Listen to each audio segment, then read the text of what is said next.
Hello दोस्तों, आज हम बात करेंगे फूड लेवल के बारे में। फूड लेवल हमारा कैसा हो।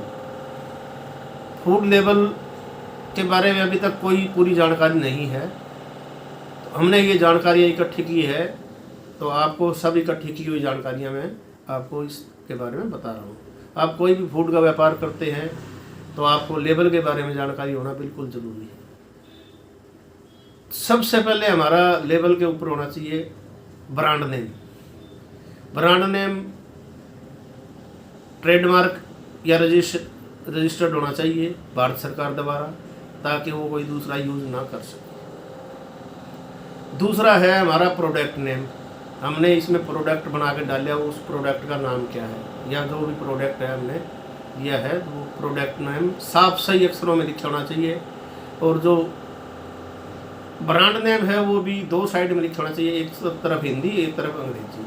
अगर हिंदी आप नहीं लिखना चाहते तो आप क्षेत्रीय भाषा में भी अपना ब्रांड नेम लिख सकते हैं। और तीसरा है आपके न्यूट्रिशन वैल्यू। न्यूट्रिशन वैल्यू किसी भी फूड लैब से आप निकलवा सकते हो। वो प्रति 100 ग्राम के हिसाब से एनर्जी कितनी है, फैट कितनी है, विटामिन कितनी है, वो हर चीज़ आपको निकाल के देगा, ताकि आप उस लेवल के ऊपर पूरी आप जानकारी उसके ऊपर डाल सकें। तीसरा है इंटीग्रेशन। इंटीग्रेशन भी ज़रूरी है, भाई आपने इसके अंदर क्या क्या डाला है, कितनी कितनी मात्रा में है। जैसे मैदा कितना है, कितनी मात्रा में है, ऑयल है, नमक है, शुगर है, या फ्लेवर है, या जो भी मसाले डाल रहे हैं भाई ये कितनी मात्रा में है। तो ये इंटीग्रेशन भी लेवल के ऊपर ज़रूरी है। चौथा है फूड स्टैंडर्ड ऑफ अथॉरिटी से, FSSAI विभाग से आपको रजिस्टर्ड होना। आप उनसे लाइसेंस ले। अगर 12 लाख से सेल कम है तो आप रजिस्टर्ड हो सालाना। आप ये फूड सेफ्टी विभाग से अगर रजिस्ट्रेशन नहीं है तो आप पैकिंग का माल नहीं निकाल सकते। चौथा है कि आपके पास पैकिंग लाइसेंस होना चाहिए। पैकिंग लाइसेंस में आपके आइटम का वज़न कितना है, या उसके अंदर लंबाई चौड़ाई कितनी है, या उसकी जो भी है। आप जैसे आइसक्रीम है, आइसक्रीम का वज़न के हिसाब से नहीं, पाउंड के हिसाब से भी होता है, तो पाउंड कितना है। तो ये चीज़ें आप इसे आप पैकिंग विभाग से ले सकते हो। नापतोल मेजरमेंट विभाग ये लाइसेंस देता है। चौथा है बार कोड।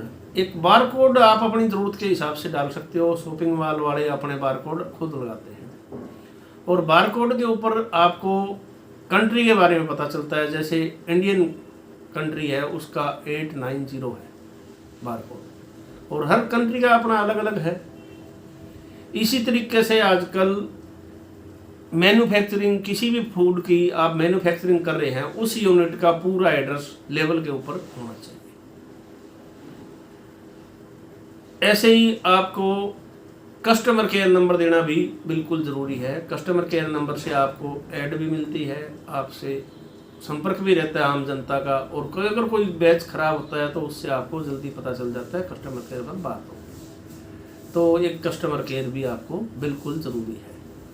दूसरा है मतलब आगे है बैच नंबर। बैच नंबर ज़रूरी है। बैच, आप किस बैच का माल बना रहे हो, बाज़ार में क्या भेजा आपने। अगर आपका कोई माल ख़राब हो जाता है तो आप उसी बैच का माल उठा सकते हो, बाकी सब बैच और बैच का नहीं उठाना होता, ताकि आप अपना माल आराम से बेच कर जो ख़राब हुआ है उसी बैच का माल आप वापस रिटर्न ले सकते हो। पैकिंग रजिस्ट्रेशन ये तो बता ही दिया आपको। माल की सही कीमत उसके ऊपर अंकित होनी चाहिए, और मैन्युफैक्चरिंग डेट और एक्सपायरी डेट साफ अक्षरों में साफ होने चाहिए। इसकी वैलिडिटी कितनी है वो भी साफ बड़े अक्षरों में लिखना चाहिए। अक्षर का साइज कम से कम 2.5 mm का होना चाहिए, और साफ सही आम आदमी पढ़ ले इसी तरीके का होना चाहिए। लेबल पर अक्सर साइज आपको बता ही दिया। फूड आइटम किस तापमान पर रखी जाए, आपको तापमान भी उसके ऊपर ज़रूरी है।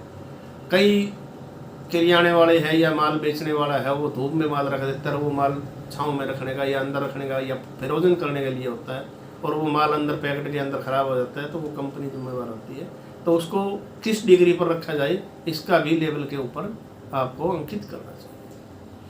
अगर आप बाहर विदेशों में माल बेच रहे हैं, अगर मुस्लिम कंट्री में माल बेचते हो तो आपको हलाल लोगो लेना ज़रूरी है।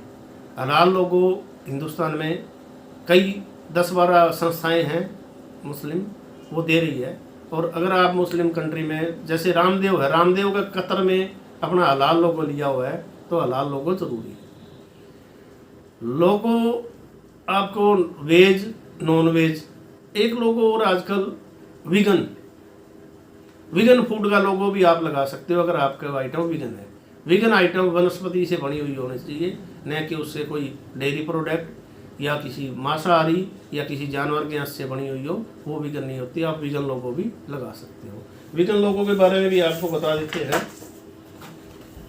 ये आपका विगन लोगो है, ये नॉन वेज लोगो है, और ये वेज लोगो है, ये विगन है। विगन लोगों में वी के आकार का एक पेड़ बना हुआ है, उसके अंदर वी सेव में दिया हुआ है। ये विगन लोगों के लिए होता है, विगन डाइट जो करते हैं उनके लिए। पर आपकी आइटम भी विगन होनी चाहिए। तो ये था आपको फूड लेवल के बारे में। और अगर कोई जानकारी चाहिए तो आप हमारे से कमेंट कर सकते हैं, ये फूड के बारे में जानकारी। ओके, धन्यवाद। आगे जानकारी आपको अलग अलग देते रहेंगे।